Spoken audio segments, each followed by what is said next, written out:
All right, Chairman, because there's only Hello. There's not two more people that I'm addressing to make the men. Grant is on a holiday this week with his family, and although Grant is Canadian, believe it or not, they still do take vacations up there.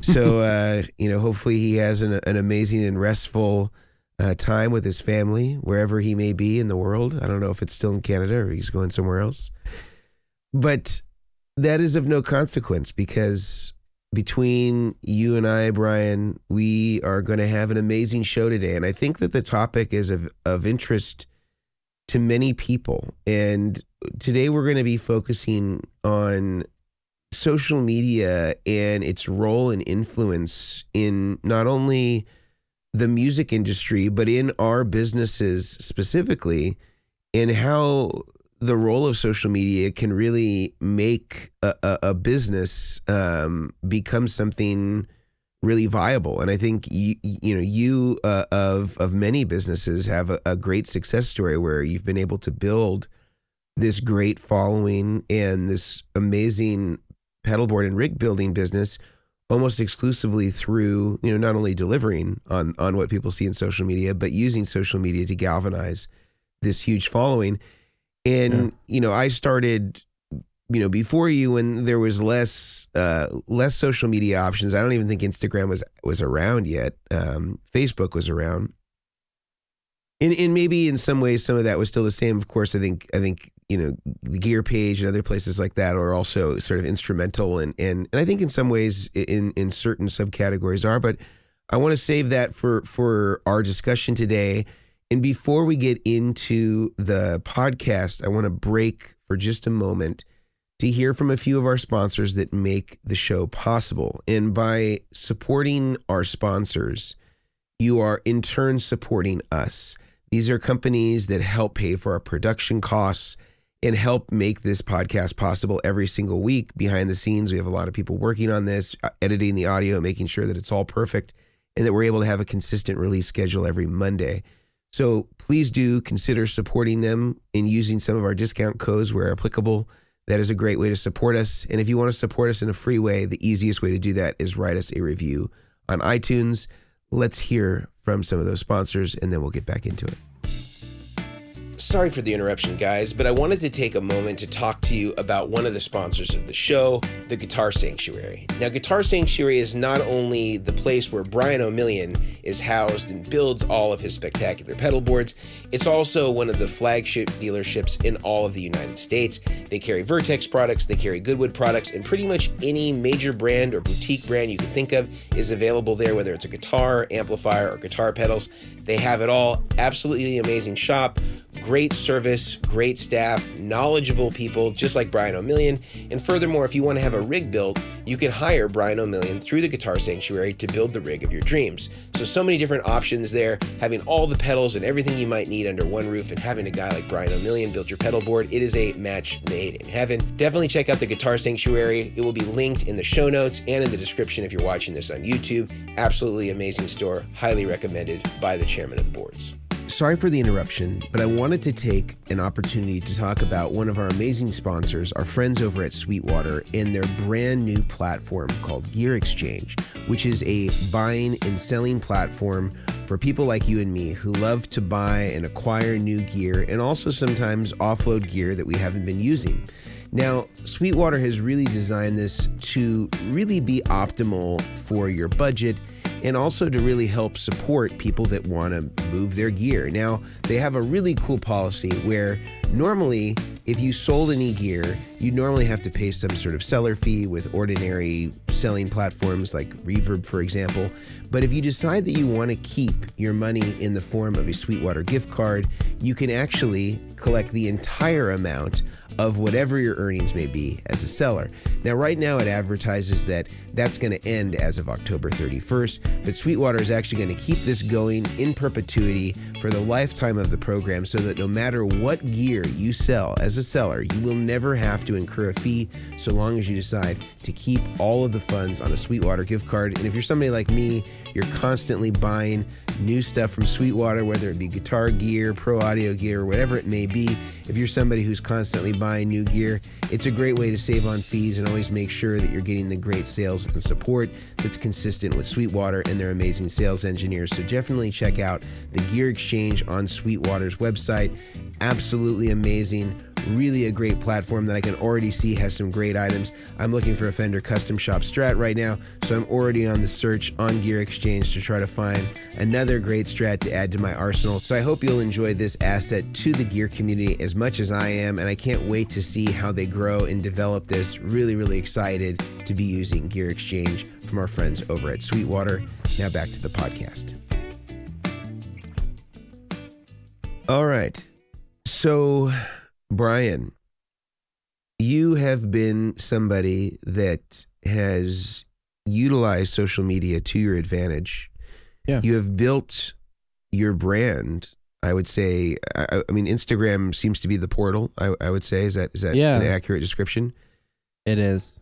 What would you say to somebody who is either curious about this or maybe is considering entering into, the music industry? What do you think is sort of the importance of social media in building one's brand and building awareness?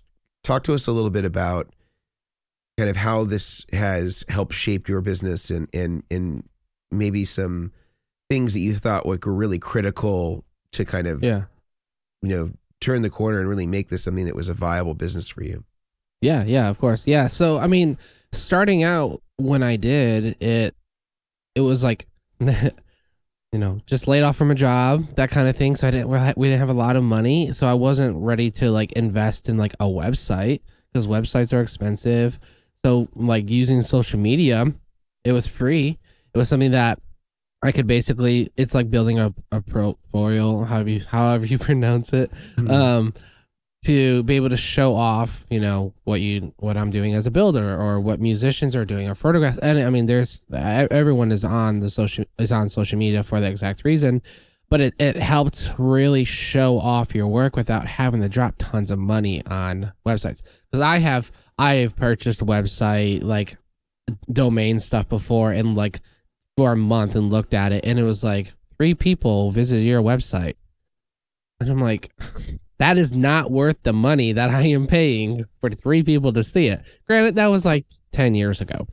So I'm like, now it's like with social media, there's just so many options. And Instagram is the biggest like social media side for me because Facebook, I'm barely on Facebook. It's like to like connect with like family, like show off a new Gretsch Penguin that I got like on like a gear page. That's about it. And I'll post some builds and stuff in some gear forums, which has been really handy. But yeah, no, it's big. It's a big deal for people that are trying to start out that just want to get something out. They just want to show off their work. Because if you like post your pictures on a website, 3 people might see it if they visit your site. But luckily with this and with Instagram and TikTok, you can show transition videos of the board changing or putting itself together or just being creative, which has been really cool. So. And I would say that, of most guys that build pedal boards professionally, as far as the social media space is concerned, I really feel that nobody is on your level of social media, like not only the volume and consistency of posts, because I mean, it seems as though in some weeks you're building 3 or more rigs in some cases, and so you have a constant flow of content or at least available material to post. And then you're also creating these really cool videos that sort of, I think, combine the sort of the trending ways that you might see information or products or materials presented in sort of a more global Instagram and or TikTok sense, where you see somebody like snap their fingers and then something has changed. And you've sort of adapted that to the pedalboard style or pedalboard as sort of the medium for that. And nobody who's really doing this, I mean, as I said in a lot of different videos, I don't build rigs anymore. So I'm not really, if you see me build a rig, it's like for a specific reason, for like a video that we're producing. And I'm brushing off the cobwebs in trying to get that done. And even sometimes I get overwhelmed. Like we'll probably get into this more in future episodes, but Brian came in and bailed me out for the worship tutorials rig, because I had been working on that for a while, and I just with like a kid and all these product releases and stuff like that we're doing, I just don't even have time for that. Usually the only time I build a rig is if somebody like flies me to a destination and I work on it for like 3 days or 2 days or however many days it's going to take to do it straight, and then like it's just done. Or somebody flies here and does the same thing. But with that aside, I think that you've done a great job of like taking that, like these stylistic elements that make for viral videos that are, all over, and then adapting that to the pedalboard thing. Nobody who is really in this industry, whether we're talking about like the legacy guys like a Robert Bradshaw or a Dave Friedman or an LA Sound Design or fill in the blank rig builder, those guys are not good at this. I mean, like they know how to post photos of their pedal boards, I suppose, but they don't know, they're kind of beyond the age arc where you see people really using social media in the fashion that you've used it. For new consumers of pedal boards, people, let's say, that are maybe under 30 or under 40, they're going to see what you're doing and they're like, wow, like this is amazing. And it's hitting me in the exact same place where, I'm inspired to buy other products and things like that by way of Instagram. You're sort of, right there doing it and creating, the stop motion stuff and the transformation stuff. And that's very inspiring to people. That really gets people in the door. They want to see what you're doing. They want to have their rig look like the ones that you've demonstrated. And I've always been very impressed with the way that you've been able to use social media to build your brand and to build a following. And I think that you really do, as far as pedalboard rig builds and displaying it in sort of the current format of social media, I don't think anybody's doing it better than you. Thank you. I appreciate it. Yeah, it's funny because I'll get the comments from like people that are like, "Are you a pedalboard builder or a content creator?" And it's kind of both. Well, in the sense is, I respect all of the legacy guys that build and they do stuff and they do phenomenal jobs, and they have built their brands through all the years that like they don't have to convince people to like come, like Robert Bradshaw is not walking up to someone going, "You should build with me for these reasons." But nowadays, like people are so like, I don't know if I should do this. I don't know. So like social media has been really good to really just show off your work. Hey, like I did a board a week or two ago for a guy, and it was probably the cleanest board I have done. Where just like the cable runs, everything was perfect, the spacing, it just was all around an amazing board. And someone was like, "Oh my gosh, that sealed the deal for me. Like I've heard so many great things about you, but seeing is believing." Like that whole thing is like seeing it, like it made such a big difference. So, but yeah, no, it's funny because I never thought I would be doing video stuff, but like I'll spend like I put my kids to sleep, put my kids to bed, and I sit in the room with them. And when they're settling down, I have an AirPod in, and I'm watching like Final Cut tutorials on how to do these like changing things, like slowing down the shot or speeding things up, hyperlapses. But a lot of the stuff I do, video editing, is on my phone, like through an app. So it's not hard. But yeah, no, it's a lot of fun. I thoroughly enjoy it. Just coming up with all these different like the cringy one that everyone hates when like it looks like I'm dropping something, but really I'm just like, I put a guitar pick under the board and pull it with a fishing string and it looks like it drops, but really it's two different shots.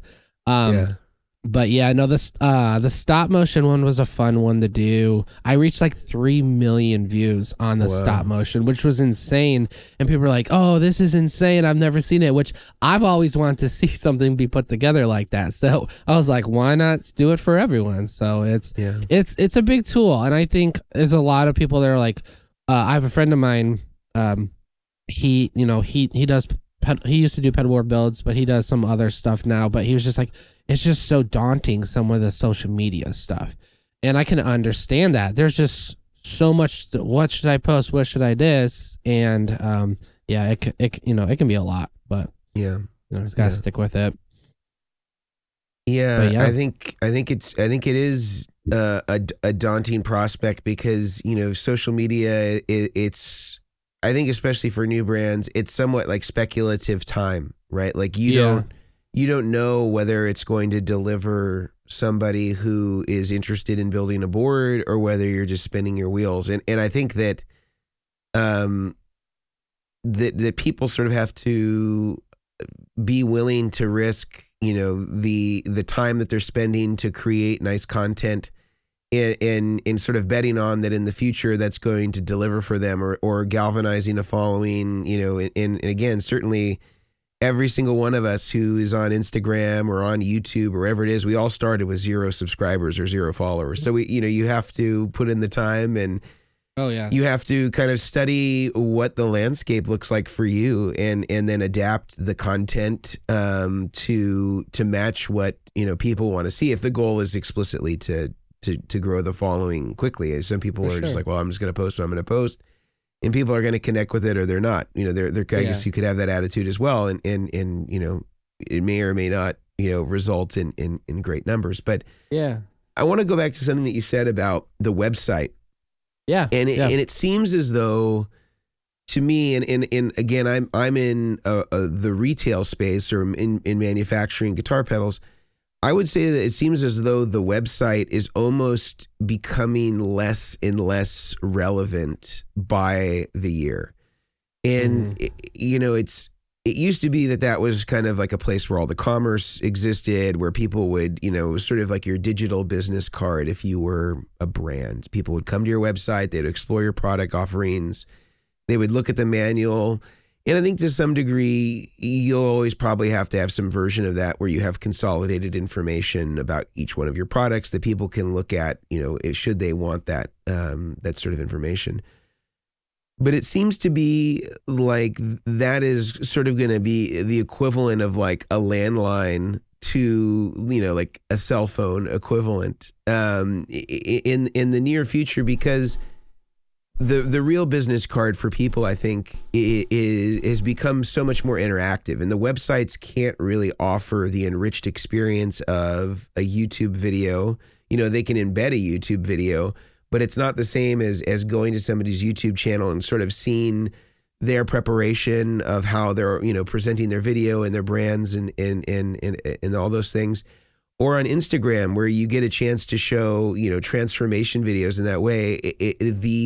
The medium of social media is so much better set up to present that information in the way that people consume information now. Yeah. That the websites are going to be, very secondary to this. They're not going to be sort of the first place that people come to learn and experience your brand. I think especially as people sort of age out that were the former Bradshaw customers or the Dave Friedman customers, or, again, fill in the blank of sort of more of these legacy pedalboard builders.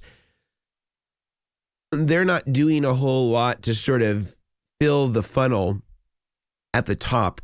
They've kind of developed, as you said, a following of their own, but that's mostly low-hanging fruit, I think. And I think as those rock stars with which they've been used to working with sort of reach the point where their careers are they're kind of rounding third base, there's going to be a limitation to the work that they do. And now that doesn't mean that they're going to starve, but I would say that you can see that a lot of these guys are having to adapt the way that they do business as the years have gone by. And I don't know the reason that Bradshaw had moved from LA to Pennsylvania, to Lidditz, I didn't know Pennsylvania. that. Yeah, and that was a couple of years ago. I don't know if it was precipitated by money. I've heard in interviews that he did, he's just like, well, LA's gotten so expensive and these sorts of things, and I think that that's true, and it's true for a lot of people. I also think that it's very difficult if you're not having products, if you're not having like multiple streams of income. It's hard to maintain that year after year after year after year. And a lot of these older guys, they were real craftsmen. They weren't businessmen, and so a lot of them, I mean, I think I've remembered in an interview that Robert Bradshaw did is he said one of his biggest mistakes was not patenting some of the technology that he kind of pioneered around switching systems, and that are now kind of commonplace and that are kind of used by everybody. And I'm sure he probably at the time didn't have any sense that this was going to be a problem. I think, when we're all young, we make we make dumb decisions, or we don't think about the future. Yeah. But how this relates into our topic of social media is that I think that for older people in the business, it's really hard for them to go backwards and try to learn this stuff and start to develop their business in this way, other than just kind of like treating Instagram as like Facebook, which is kind of like what I think most of the older guys end up doing, is they just take pictures, and there's not really any enriched content. And maybe that's fine for their audience, but their audience is sort of rapidly aging, and, those mediums maybe aren't that, don't connect with them as well as they would for somebody who is your, average customer. Like, do you have a sense of, are most of your customers sort of like the Instagram age of like, I think Instagram's, median age is like late 20s, early 30s, something like that. Yeah, so the great thing, so years ago, I switched over to like a business platform from Instagram, because I had it as like my personal one, and I got a lot of like stop posting pictures of your family and start posting more boards. So I switched over to a business one, so I can actually see it's about, I mean, the age, like, are you talking about like age range of people? Well, like I'm talking about like of people who actually, I mean, presumably there's lots more people that watch your videos that employ your services, right? If you have, you probably don't have 50,000 customers that you're servicing, throughout the year. Wish. Well, and it probably wouldn't even be possible, right? I mean, with the type of work, the level of customization, it's not even possible to do that many rigs. It would be like a King of Tone wait list. It would be. You're right. Probably more. Probably more. So like if like I just checked out my statistics for the past year, and I've reached or in the past 90 days, it was 1 million people. So I don't think I could ever keep up with that. I would say of like the business, like 99.2% of my business is through Instagram. And what would you say is the average age of your clients? I would say it ranges between 20s and 40s probably. Okay. The Sanctuary is, high-end boutique shop. So we do have a lot of wealthy like lawyers and doctors, and a lot of those guys they'll buy guitars that display in their wall because to them it's artwork. And I have a lot of these guys they're doctors, so they don't have a lot of time to play. So there's a small percentage that it's over 40. I mean, I don't have an age gap. I had one guy who was 12 and he wanted to do a board. I was like, I don't care. He goes, do you have an age limit? I'm like, no, I don't have an age limit. I don't care. You have to be this tall to get a pedalboard built. I have a little marker. You have to be this tall to have a board. No. I mean, that's the cool thing too, is that it can be there's no, as I tell people, there's no age limit. There is no type of playability. Like one guy, he's like, I'm super new to it. Can I have my board done? I'm like, dude, I of course. I am here to be, to help you get further in what you're doing. So, the most common is between 20s and 40s, mostly. I'm very heavily in the worship market, because I've played for a bunch of different churches, and I have a bunch of worship artists, but I also have other artists that aren't worship musicians. But also in DFW, the worship market, is pretty big. Yeah. Yeah. So, but yeah, I would say between those ages. I mean, I had one guy, he was in his 80s and he wanted something. And I was like, okay, true story. I did have a gentleman, and I'm not joking here. I'm being serious. He was going blind. Like, this is like a true story. He was going blind, and before he was going to lose his sight, he wanted a big old PBC 6 build, all the bells and whistles. And he's like, I want to be able to learn it before I lose my sight. So then when I lose my sight, the board's programmed and I can just play. So I've never had that before. And so that was a very interesting, and he was probably, I think it was like in his 80, 85. I was like, okay, let's do it. I don't have no issues. So yeah, that was a very interesting one. And I loved it. It was fun. He was a great guy. But yeah. So yeah. Yeah. Well, I want to continue the conversation, but I want to break for a moment to hear from a few more of our sponsors that make the show possible every week. And again, by supporting them, you are in turn supporting us, making this podcast possible. There's a lot of man hours in production and editing and all those things to make this a weekly podcast and make it of a high quality. So as you listen to that, consider that this is all going into making this the best possible podcast that it can be. And we'll return in just a few minutes. So sorry for the interruption, guys, but I wanted to take a moment to speak to you about one of our amazing sponsors, Mono. Now, if you know anything about the guitar case or just case game in general, Mono has been among the high watermark of all companies in the industry at protecting your gear and giving you some really useful advantages over all the other stuff that's out there with specialty compartments and just really well-made stuff. I use one of their double gig bags, and I often will take 2 guitars in that, and it's just an absolute lifesaver, not having to carry 2 hard cases, but really getting the protection that those hard cases offer. And it allows me to just throw it in the back of my trunk, allows me to be able to get it to the gig, not have to have extra weight due to hard cases. Just a really, really great piece of equipment. And it's that way for anything from Mono, whether you're talking about their great pedal boards, which Grant from Goodwood Audio uses very frequently and are very good quality, in addition to the cases like I would use for my guitar. Absolutely amazing stuff. Highly recommend Mono. And you can get 10% off anything in their store by using the coupon code Chairmen. So head over to Mono's website. It'll be linked in the description and in the show notes. And use the coupon code Chairmen. Get 10% off anything on their website, including the great cases, the great pedal boards, and all the other supplies and goods that they sell over there. Pardon the interruption, but I wanted to take a moment to talk about one of our amazing sponsors, Pedal Genie. Pedal Genie is like the Netflix of guitar pedals. Basically, you can sign up for their service and get whatever pedals that you want sent directly to your door so that you can experiment, try out whatever pedals that you might want, the newest, coolest, latest, and greatest pedals, and you have no obligation to buy them like you would from an ordinary dealership where you'd have to go in, you'd have to buy the pedal, try it out at your home, and then have to worry about getting it back before the return policy expired. There's none of that with Pedal Genie. You simply select the pedals that you want, they send the pedals to your home, you get to check them out with your own gear, and then you can send them back to them when you're ready to try out some new stuff. Really cool system, very simple.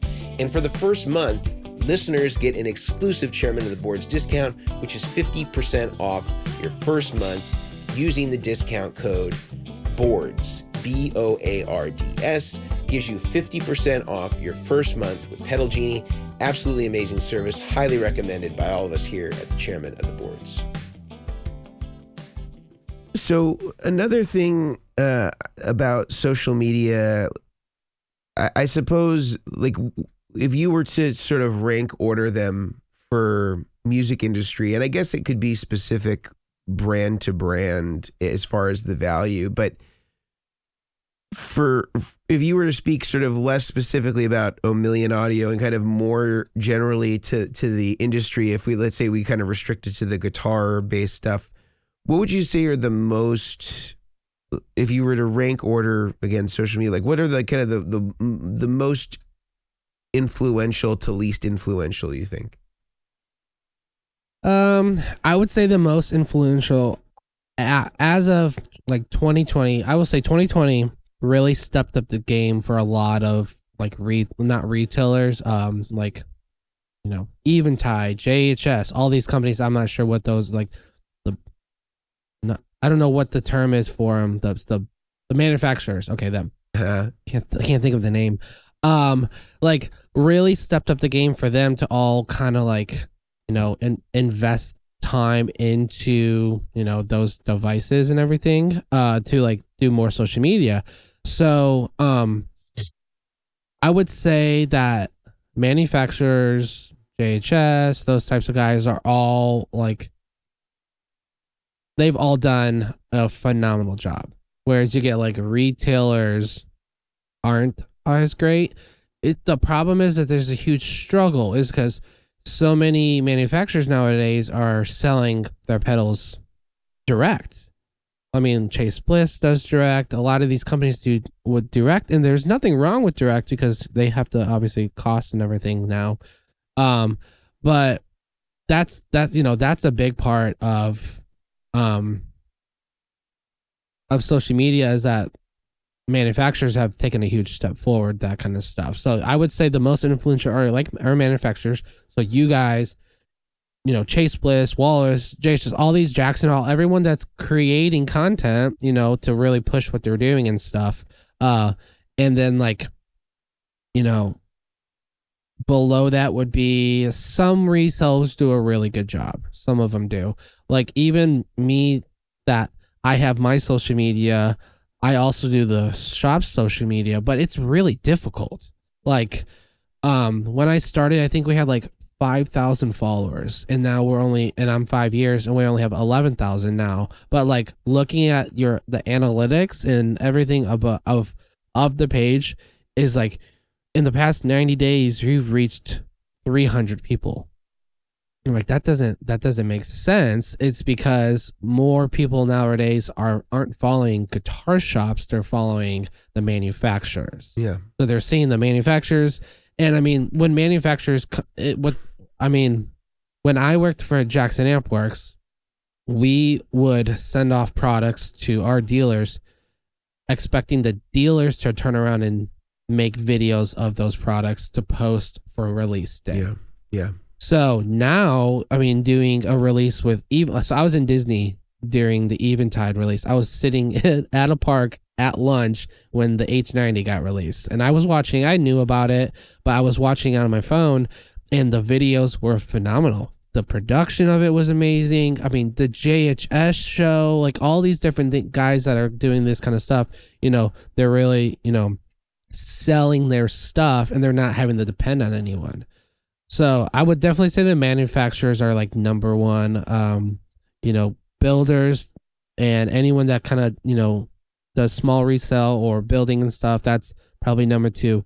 But then bigger retail services, unless they have a dedicated department, it's honestly like the last because they're not just juggling just one brand. They're juggling so many brands that you have to like, try to show off everything, but not, not favor one type of brand or anything. So yeah, I would say it's most likely like that. I want to continue on this a little bit, but I also want to ask if you were to kind of rank order like, these social media companies like Facebook, Instagram, YouTube, TikTok in our industry, what do you think is sort of like the most like level of most to least importance in your opinion? So so I have a TikTok, but I barely ever use it. But if we were to speak generally, not I'm saying I'm saying that's what I'm saying. I'm saying like a general, like because I have a lot of these different platforms, I can see a lot of this different stuff. Yeah, you'll see more. Mostly, almost everyone is on Instagram, I would say. Right. Yeah. There are a lot of pages on Facebook, but it's like last post 5 years ago. Like, let's be honest. Like, it was like it's with one company, it's like last post was in 2015, and you're like, okay, obviously they're not doing anything anymore. Or that one company that posts like once a year, that kind of stuff. I would honestly say it's going to be Instagram is going to be the biggest one, and YouTube, because they're the two most interactive pages that you can go on. A company like if a company has a TikTok, they're most likely whoever's doing a TikTok is going to be of the 20s to 30s-year-olds managing the TikTok, because one TikTok can be very confusing and difficult because there's just so much stuff, and there's all these different ways you need to post stuff and hashtags and types of songs, and when there's just so much stuff involved in it that it's a full-time job in itself. But like Instagram, well, was, but now it's more videos, was a lot about just photos, so you could post stuff. But it's the interactive where people can comment on your post and you can respond. So I would say that in YouTube, because YouTube is great for this, where you can do a live chat in the thing and respond and talk to different people throughout it. Where Facebook, you might hear back from them like in 2.5 weeks, or your message went to their spam box so you never see it. Like that happens with me all the time. I got messages. I have messages that like show me I have a notification, but then I can't find it. So then I like find it, and it was like from 6 years ago. I'm like, oh, oops. Do you still need a board build 6 years ago? So, I mean, there's people that think, Facebook is still like, oh yeah, it's not. Like, it's just like, I grew up with MySpace. So like the traits I saw of MySpace, I see with Facebook, and it's just, yeah. So I would say Instagram and YouTube, they're big. That's the fact that you can have a an Instagram shop where the person can literally see the pedal in your post. Like today I posted or last night I posted a photo of a board, and I tagged the Goodwood audio interfacer in it, and you could click on the photo and actually take you to the link to buy that interfacer directly and check out through Instagram. So like you're not having to go to a website, you're not having to go to any other secondary page. It's all right there, which is really cool. So I think a lot of companies are moving towards that because they see, wow, it doesn't cost me as much to not have a website. It costs me less to not have a website and use a platform like that. Yeah. So, yeah. I think that I would agree that Facebook has become less and less consequential, and we repost through Instagram to Facebook, but we never make any dedicated content for Facebook. And I always thought it was kind of a weird. We used to use Facebook heavily, probably like 5-ish years ago, and used to do a lot of ads through Facebook, and they were really effective, especially when we were selling direct. We haven't sold direct for a few years, but I think even if I were selling direct, I probably would still use it less, because I don't know, the whole system with like Meta, it just got weird. And it seemed like in the early days of social media, or at least in terms of like it becoming sort of the critical piece that we all relied on as manufacturers, is that you would spend a lot of time galvanizing an audience, and then they would be ransomed by Facebook, and so you would spend all this time and energy gaining a following, and then, you'd have, whatever, 20,000, 50,000, whatever. And if you wanted to reach them, you had to pay in order to access the audience that you had developed through your posting. And I felt like that was I felt like more than other platforms, and you could argue that this is consistent in Instagram even in some ways. Like certainly it doesn't show your post to all 50 or 100,000 subscribers or followers. But I would say that it seems to me as though on platforms like TikTok and Instagram, at least, you have a higher likelihood of reaching a larger number of people. Whereas your Facebook thing you might get, you can see huge companies with hundreds of thousands of followers getting 10 likes on posts. And it just seems to me that there has to be a censoring of where the content goes on behalf of Meta, because it's all ad driven, and whoever is willing to pay the most is the one that gets their stuff seen, and they want you to buy ads. And so it just seemed like it was reductive in kind of being in the back end of the Facebook marketing stuff, you know, and I'd again done that for several years. You're always competing against whoever was willing to pay the most to be seen, and even sometimes people that weren't even in your category. So an example I can think of is, I remember one holiday I was running, I don't know, some sort of holiday sale promotion, like a lot of companies are doing during the holidays now. And I remember that the Facebook representative, because if you're spending a certain amount of money, you get like kind of like a rep that can kind of help guide you through the process and kind of help figure out how to optimize your ads and the audiences to serve and lookalike audiences and all these, you know, terms that they use. And I remember her saying, like, you know, like, oh, you know, you need to spend more if you want to be able to compete. And it was like, if you're competing against, and a lot of them were even other pedal companies, it was like kind of semi-related companies that were somewhat music oriented, but they had some overlap with your audience. And so, you know, like, let's say that there was, I don't know, a company that was making, you know, I don't know, some sort of like, you know, let's say like a larger company, like I'm trying to think of like an example of who might be. It wouldn't even be like a pedal company, like a Boss or somebody that have a big budget. It would be like, I don't know, Mattel had a kid drum machine, you know, and they were willing to sort of put money into the music industry audience, and they were willing to spend $5 a click, you know, and in ordinarily in non-holiday, like off season, you could buy that same view for 10 cents a click. Now you have to be able to match or exceed their budget in order to have access to that same person, because they have some overlap with your audience. And so it was basically just like, you know, you were at auction with huge companies potentially trying to compete for the same audience, and you never could. So that was always a little disappointing that that was the kind of the thing that you were up against. And so I kind of abandoned Facebook in that capacity many years ago.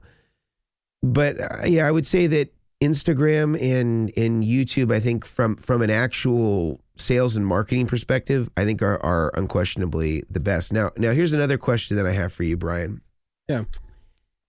And you kind of mentioned this a little bit. Like, you talked about how the intent in the old days as the manufacturers, you would send your product to a dealer and they would make content about the product. There are so many products now, and there continues to be more brands every year. It almost becomes impossible for the dealers to be able to do video content on every product that they sell, because they just have tens of thousands of brands that they represent. Yeah. And so I do think that this is why we see a pivot, you know, and not the only reason, but I think it's partly why we see so many more brands sort of taking matters into their own hands and either hiring demonstrators. And there's, of course, a litany of high quality demonstrators that are available for hire on YouTube and other avenues. But also why you see some of them turning to themselves to create their own content and create their own space in social media, whether that be a YouTube channel or Instagram, whatever it may be. Yeah. I would say that the only companies that are still kind of doing it in the old school way from a dealership standpoint are probably companies like Anderton's. I think of maybe more boutique options and varieties. Peach Guitars does it. In the U.S., Casino Guitars, I think it's called. Never heard of them. Yeah, they're on YouTube, and it's kind of more of a podcast style. Conversational sort of channel. I'm trying to think of who else. I mean, like Wildwood used to be a big player, but I don't think that they've stayed up at that level where they were 10 years ago, as far as like their social media presence. Who else in the dealership space do you think is doing that besides Anderton's, Peach? I mean, I said Casino, you'd never heard of them, so I guess maybe they're not even in that conversation. Who else would you say is in that? who's Purely that? dealers, just like dealers. Yeah, dealers that have the social media presence, because you said most of them don't. Like you talked about. Yeah, yeah. You I know, mean, there was a big chunk of them that did. Like Rogue Guitar Shop did, Lark Guitar Rogue, Shop did. I Pro was Guitar really good. Shop. Huh? I mean, Guitar. like I was really good friends with the guys that owned Rogue, and I knew the guys at Lark, and like I think it was a huge part is that there was like a big flip of staff too, because employers nowadays have to they're not hiring just people it's harder to hire someone that can do marketing than it is to hire a salesperson. Yeah. Like logically for them, they're like, oh, we're just gonna hire a salesperson to, and not worry about hiring someone to, because this is the biggest thing too and it's always, it's been something that I have talked about with our manager and he says you can't manage how good you're doing on social media, because that post may direct 10 people to you, but you may never know that unless you have something set up. But for like guitars, I would say Rogue and Lark, they were really they were big, but I haven't seen as much. The problem is that a bunch of them redid their websites. Like they spent a lot of money doing the websites and then kind of let the website do its thing. I don't know a lot of them. Yeah. It's hard to think of. Yeah, I'm trying to think also of like other dealers that have good. I mean, I think Chicago Music Exchange has a nice channel, but I don't really think they're doing like what like Peach Guitars or what Andertons is doing. Sweetwater also. Yeah. Sweetwater is kind of more of theirs is more of like a corporate style, but I would say that they produce a lot of videos that look really good, and they I mean, like if you go to Sweetwater, they're producing 5 to 10 videos a day. I mean, it's just crazy. And they have a huge production staff. I mean, like their system is really cool. Yeah. In that, like, you kind of have like a producer, maybe multiple videographers, somebody who's running audio, somebody that's running lighting, that's on one shoot. They shoot whatever it is, they grab all the SD cards, and then they move it on to the editing phase. And if you're shooting multiple videos that day, it may not even necessarily be the same crew. You shoot with the first crew in the morning, they do whatever they do, they take the cards, they move on to the editing phase so that they're kind of following the video that they did. And then the next group comes in and they, have their lighting person, their producer, their videographers, their audio guy, and they're shooting the next one. So there's like continuity. So like the people that shot it, they're staying with the edit. They know, down the process.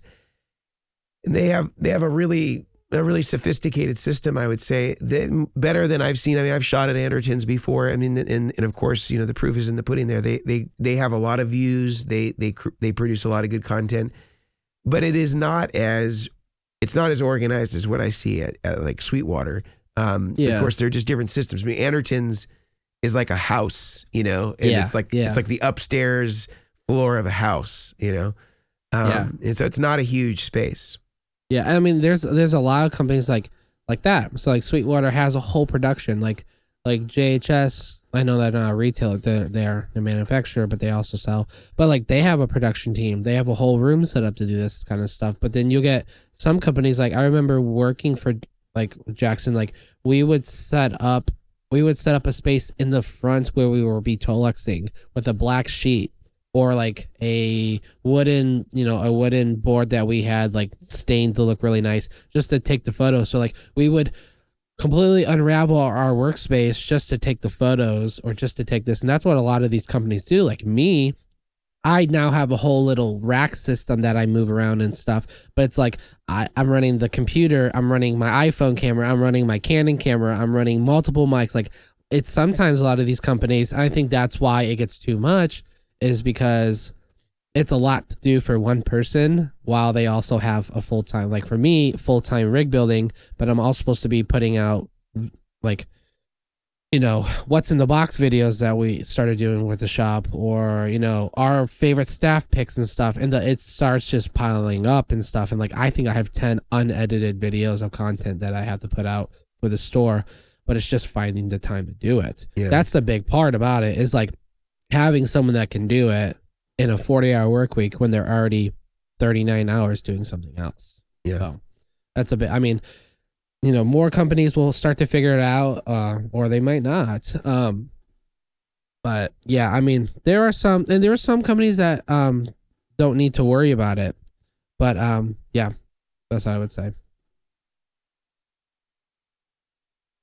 Well, that little alarm there is is a perfect time for us to break shortly for a few of our sponsors that make the show possible every week. And again, by supporting our sponsors, you're in turn supporting us, making this podcast possible every single week.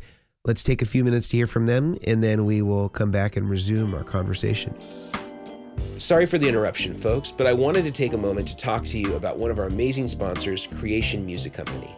Not only do they make amazing, beautiful pedal boards, but they also have started making their own quarter-inch plugs and used exclusively by Brian Omilion of Omilion Audio. They have their mini cakes, which are low-profile pancake plugs, as well as short, straight plugs that really compete with any of the greatest and lowest profile short plugs out there. Great for pedal board switchers. And again, that's why guys like Brian Omilion use these plugs exclusively. And listeners get a special discount code. Using the code Chairmen15 is going to give you 15% off anything in the Creation website. You can get that discount, get whatever you need for your next pedal board, a pedal board surface, your plugs, whatever you're going to need to build the pedal board of your dreams. Creation is going to be able to help you do that. Head over to their website. That's going to be listed in the show notes, as well as the description if you're watching on YouTube. Creation Music Company, absolutely amazing stuff. Highly recommended by the chairman of the boards. Sorry for the interruption, but I wanted to take a moment to talk about one of our incredible sponsors, Bestronix, also known as BTPA, an amazing company out of Chicago, Illinois.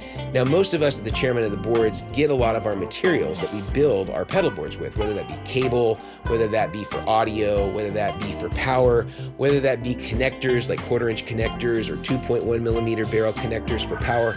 All the supplies that you could possibly need to build the pedal board of your dreams is available at Bestronix. They have amazing, amazing selections. All the cables that you could possibly want, whether it's Mogami, whether it's Evidence, whatever it may be, they have every single brand conceivable, in addition to their own brand, their in-house brand, which is absolutely incredible sounding, super low capacitance, and competes with all the best stuff, whether it be Mogami, Canary, Belden, etc. They have a great in-house brand, highly recommended, and listeners get a special discount using the code DACHAIRS, DACHAIRS, just like the old show on Saturday Night Live where they talked about Da Bears being from Chicago, as Bestronix are. You can use the coupon code DACHAIRS and you can get 10% off anything in the entire store.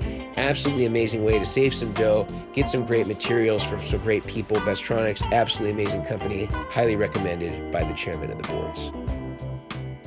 All right, Brian. So we're back. We're back. So I think the final sort of topic that I want to touch on today is like, who do we actually think is doing the best job in social media amongst brands, amongst dealers that are out there? We've already touched on some of them with like Andertons and things like that. But maybe we can both talk about, who we think are doing the best job as, I think we could break it down in a few categories, like manufacturers that, are in, the content creation space, and let's maybe restrict it to guitar-based stuff. Dealerships that are, producing high-quality content of the brands that they carry and represent. And this could be in the Instagram space. This could be on the YouTube space. This could be on the TikTok space, or maybe we mention kind of some of the what we consider to be the top players in maybe each of those, social media platforms. So maybe somebody who's interested in pursuing this and they want sort of an exemplar or a representative model of somebody who's really doing it well that they may want to try to emulate or kind of use as their baseline or the high watermark. They have those reference points. And of course, if you're listening to this, I'd love to hear from who you think too, because maybe there's some people that we're not thinking about. Yeah. And I think also we could just talk about, generalized good just content creators in the space that maybe aren't affiliated with a dealership or a manufacturer that could also be another good jumping off place, about presenting products and things of that nature. So what do you think, Brian? Yeah, I mean, I would say from a manufacturer standpoint, like JHS pedals, We Absolutely. talk about them. The JHS show, like it's fun to like see like them like because they can reshare people's stories when they tag them in it. But they're like sitting down for my lunch watching the show. Like they've made it enjoyable to like Yeah. it's a TV show that they sit down and watch. It really is. Like, I didn't watch one of them. It was like the grunge one, but I've heard so much stuff about the grunge one and Josh posting about. But like, they're just like knowing Josh and like having had some time to spend with him before in the past. Like, the show makes perfect sense for them to do, and they're smart and they're the thing nowadays. And I think it's everyone loves social media content stuff. Is like everyone likes behind the scenes, and in a way it's a behind the scenes. You get to look into that store's life and how they're sitting at the table just having conversations or they're demoing stuff. So I would say JHS. I love when Walrus Audio does the bands in their garage. Like, I'm a huge Devil Wears Prada like fan. So when they did their song release, they did a release with them a couple weeks ago or a month ago. I can't remember. My days run together. I don't know anymore. But when they released that, I've watched that so many times. Like, I grew up listening to them. So seeing that kind of stuff, companies incorporating like your favorite bands into their product stuff, like, first off, it shows you that they can get those tones. But then also just getting the geek out that one of your favorite bands is right there. So I would say those two are huge. You didn't ask me to say this. I love your stuff. Just gonna say, I am a nerd at heart when it comes to the behind the scenes stuff. I watch documentaries like crazy, and to me, I like build videos of you assembling stuff. You're encouraging people. You're like, whenever someone's like, how do you have a video on how to do this, I send them a link to you because it's informative, it's clear, there's no like long like these, okay, just get to the point. Like, everything is very good and straight and to the point, and you could sit down at a lunch break and watch that, and you can learn a lot from it. So I have to say, thank you. Your YouTube channel, especially because you just hit like was it 1 million? Was it 1 million? No, what did you hit? What was it? Was it 100,000? I couldn't remember the number. It was something. I would be the biggest of any like pedal manufacturer. Yeah, JHS will hit 1 million before we do. Well, 100,000 is still insane, though. Yeah. I think I had like 1,000 on YouTube accidentally because I forgot I had a YouTube channel. But yeah, no, I would say you guys, and then plus I also love your guys' production of it. The team that works on this stuff, like, you get to do all this stuff for your guys with the artists and stuff, and it's cool. I love it. I love that kind of stuff. Yeah. I would say those are probably my top 3. There are some other companies like Eventide and Strymon and that like come out with like product release stuff, so they don't constantly put out content. One company, they're not an underdog, I just don't get to use them enough, is Morningstar Engineering. Their videos are flawless. They're just amazing. Like, I don't know who's doing it, but like they're great. And GFI, they're another great one. So there's some other companies that you just you'll see. It's like that guy on YouTube. I don't know what his name is, but he's like, "Hi, I'm playing a red guitar into a brown amp, and this is a black pedal," and then he just plays. Like, I've seen those kind of things, and in a way, I'm like, I like the vibe. I like the just like blunt rawness of it, which is fun. But I would say those guys, and they're all like more on YouTube and Instagram. Maybe they have TikToks. I don't really know, because I get on TikTok, I post a video, and I get off of it. I don't stay on it long enough, right? Just because there's too much stuff on there. So yeah, that's what I would say for those manufacturers. I would say amongst manufacturers, I would say that the best ones, in my opinion, I think I agree, JHS. And I mean, for those of you who don't realize, he's spending tens of thousands of dollars every month in production costs to make that. and he's got a fairly big team, and I think he's got really smart people.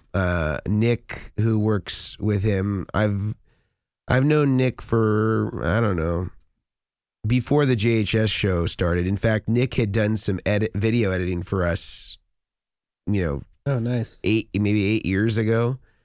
Who actually was introduced to me through Adam Snagowski, who has some, was kind of involved with the Brown amplification dudes and stuff like that. And he's a very creative guy and a great musician and sort of just this multi-talented guy. And I think, obviously Josh has a great vision for his brand and his company and a look and feel that pre-existed the collaboration with Nick. But I feel like he and Nick have this really beautiful relationship, and they've had some really amazing creative stuff. And I'm sure there's other great creative minds that are behind everything that happens there. But the amount of time that they're spending in like that is their marketing budget in essence. And, and I think, and I can tell you, somebody who has also invested heavily in YouTube in the last few years, it's the best marketing budget to have because you are creating long-term customers who are engaged with your every move every single week, and you get to speak to them. You get to be in their households, whether they're watching it on their phone or on their TVs or on their computers. And that is the best way, in my opinion, to galvanize a very loyal fan base for your products. And I think especially what JHS does, I think that it goes above and beyond what an ordinary Strymon, and I'm not calling Strymon ordinary, but the way that their YouTube video or YouTube channel is structured, or even Eventide, is that there isn't really an exchange that's taking place when you go to a Strymon video or you go to an Eventide video. They're presenting their product in a really beautiful and artistic fashion, but you don't walk away from that video other than as it relates to that product with more information than you came there with. You can leave a JHS video and you can have a new understanding around the history of something related to guitar or music. You can have a new understanding of something related to the inner workings of the pedal or the way that those circuits were uniquely designed and the designers behind them. They offer something educational to their audience where they are made better by watching their videos every week. And very few manufacturers are taking the time to invest in their customers like that. And I think that is really what the differentiator is in what they do. And I would say they are the high watermark for any company that is a manufacturer that is doing social media, specifically on YouTube.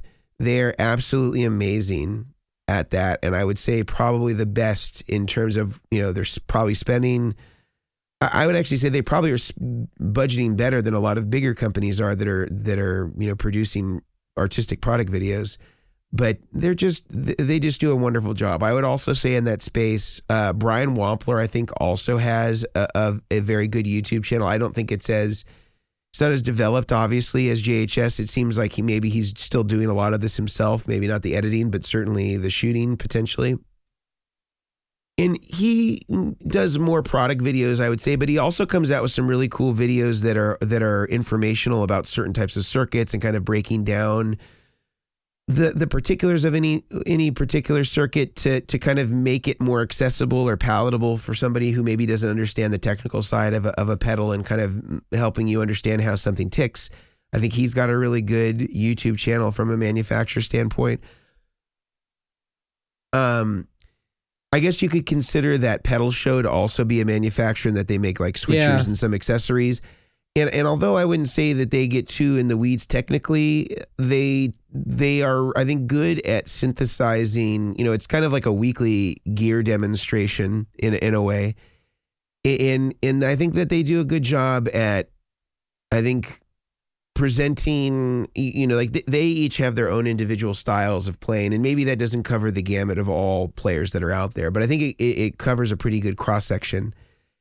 in between the analysis of Mick or Dan, you can probably find some middle ground for yourself in their analysis and synthesis of the pedals that they're playing.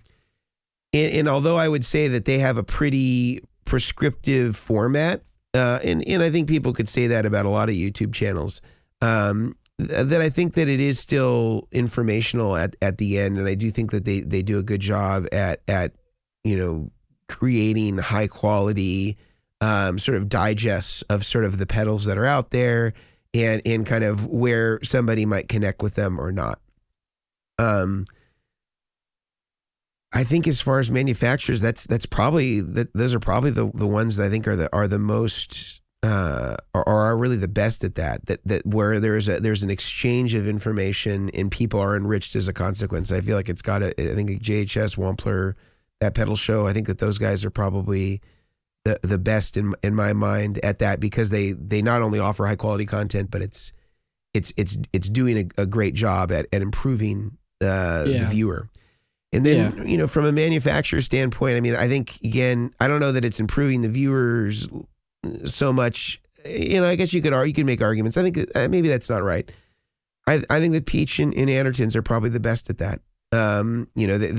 They do really high quality videos. They do offer some analysis. You kind of have two different, in Andertons, you kind of have two different styles and qualities of guitar players, where Lee is probably more representative of most of the guitar players that are out there. And then, Pete is, former professional guitar player, really, great tones. They do a really good job. I think that both the owner of Peach and the guy that's featured in a lot of the videos, I think his name is Jack, and then John Priest is the owner. They're both great guitar players. I mean, Jack is certainly like a guy that can play like anything, and I think he's really great. Their video production looks great. And I like that they kind of focus on ultra boutique sort of stuff more than kind of like the common stuff that, Andertons is going to kind of have all the mainstream stuff, and then Peach is going to have like the Two Rocks and the really cool, unique PRSs and like really boutique pedal brands and stuff like that. So I think that they also do a really good job. And then I think Sweetwater also does a really good job of just creating continual content. Yeah. That is informational, and that's kind of their baseline, and they're really trying to create like high quality content that can feed their website and can, their sales engineers can direct customers to, so that they can, learn more about the feature set, the sounds, etc. So I think that those are kind of the benchmark for me. I would say this isn't up and coming, I would say, of the manufacturers. The guys over at Jackson Audio. Mm-hmm. They're really good friends of mine, and I'm not saying this out of bias because I actually watched their stuff, but like they started this like Jack Sunday like series where they'll put out things on Sundays, obviously Jack Sunday. Do they post every week still? It used to be every week, and I think just because of the craziness of like the holidays and whatnot, maybe it's slowed down. But they'll put out like what they're working on. I know that they're getting a new machine right now, so maybe a new video will be coming for that. But it's one of those companies that puts out behind the scenes stuff. I would suggest if someone is listening and they either work for a manufacturer or work for a retail store, is if you don't know what to post, just remember that everything is content. That's what it comes down to, and that's kind of the rule of thumb when it comes to like Instagram's like videos or any kind of social media, is that even from a manufacturer standpoint, like if you post behind the scenes stuff of you assembling stuff or what your day-to-day production looks like, hyperlapses of your team running around, assembling and stuff, like people are gonna suck that in and love to watch it. You're gonna suck me in because I love that kind of stuff. So yeah, I would say that like they're coming out with more and more stuff, or videos that they've done with people in the past. Nigel Hendroff or Drew with Switchfoot. Yeah. So yeah, I would say them. I do agree with you about Sweetwater. That's I don't know the gentleman's name. He always does he did the one with you. He's like I call him Mr. Sweetwater because I don't know. There's Mitch Gallagher, and then for the guitar stuff, Mitch Gallagher or Don Carr are the two guys. typically. I think or, it's Mitch. or I guess you could also have if it's more like harder rock, then it would be Nick Bocott. Who just did one with you on your board? Is that Mitch? That was Don Carr. Okay, so Mitch has the silver hair and that's goatee, what I'm thinking of. And then Don Carr has longer hair like me. Okay. Yeah. Yeah, I mean, I like him because like they did one with like Andy Timmons. Yeah. I know I'll get slack about this in the comments because I always mention Josh Smith. Anytime I mention Josh Smith, someone makes a comment. I'm proud of working with Josh Smith. He's an incredible person. But what's the problem? Why is someone? It's always someone that's like, oh, it wouldn't be Omilion Audio without mentioning Josh Smith. I don't understand. It's freaking Josh Smith. Like, come on. But I'm sorry. That was rude of me. I just had to say it. I'm a nice guy. But no, like, they did like these rundowns, the rig rundown, like they do their own rig rundown. Yep. Obviously it's not Premier Guitar. But like they're, it's another thing. Pedalboard? What's on your pedalboard? It's another in-depth thing. People love to see that stuff. Yep. It doesn't matter if there's one pedal or 20 pedals. Like people like to know what me and the Edge's massive long rundown that he does with all 5,000 of his guitars. Yeah. Soaking it up. Yeah. So, but yeah, no, I was, I agree with you about Sweetwater. I can't think of anyone else. I mean, from a manufacturer's standpoint, like a view, I know a lot of these companies just put out product videos and like that's what their budget is, which I understand. It's fine. But one we actually haven't mentioned are like social media, like demoers. That's a big, that's a very popular thing right now. I was shocked. So I had to sign like an NDA about the H90 like months ago. So our rep could tell us about it. And so I've known about it for quite a while. But I was shocked at the sheer amount of demoer, if I say it right, demo videos on Instagram and YouTube that came out that day. Like it was like 1:00 hit and there was like 50 videos. And I was like, wow, that's insane. But the videos, they're not long. It ranges from, harder rock music to ambient to synth music. Like there are all these, like that's another area that like people are like, they're doing really good. Like they're finding what they call a niche. They're sticking to doing those videos of those pedals and this type of like, that if you need to hear an atmospheric, you go to this guy. If you need to hear a 7-string headless guitar, you go to what's his name? Starts with a T. I remember. Really good player. I can't remember. I don't watch enough of them. I want to say Tobias something, but these guys, you go to those guys. There's somebody for everybody. There's somebody which is great, and that's really smart marketing to do that kind of thing. So awesome. They're killing it in that era of demoing social media stuff. Yeah.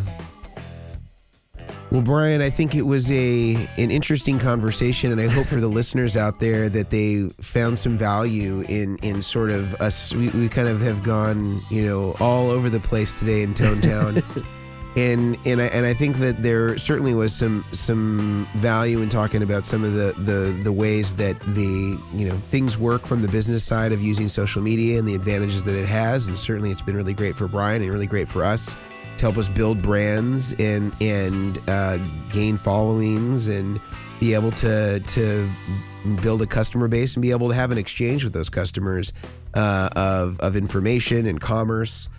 So really cool, Brian, and I appreciate you having the talk with me today and being on this journey to Tone Town, as always. And next week, Grant will rejoin us, and we'll be able to have all three chairmen back in the same place at the same time. And if you want to support us in a free way, an easy way to do that is to write us a review on iTunes, a super easy way that will go a long way in helping more people find out about the Chairman of the Boards podcast.